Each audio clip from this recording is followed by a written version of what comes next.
Welcome to Prema's vlog. இன்றைக்கி என்ன பார்க்க போகிறோன்னா, பட்டர் பீன்ஸ் சோயா பீன்ஸ் வச்சு ஒரு கிரேவி எப்படி பண்ணுறது அப்படின்னு பார்ப்போம். பட்டர் பீன்ஸு சோயா பீன்ஸ் ரெண்டையும் போட்டு நல்லா வேக வச்சு எடுத்துக்கிற போகிறோம். கொஞ்சம் சால்ட்டு போட்டு குக்கரில் ஒரு 2 விசில் வச்சு எடுத்துக்கணும்.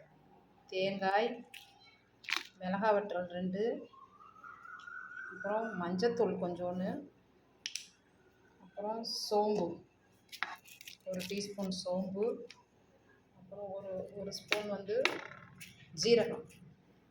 இது எல்லாத்தையும் சேர்த்து நல்லா அரைச்சிட்டு வரலாம்.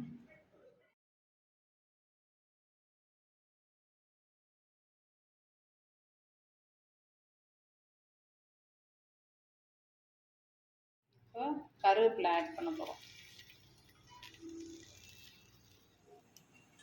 இப்போ வேக வச்ச பயரை ஆட் பண்ணணும். இப்போ கொஞ்சம் சால்ட்டு.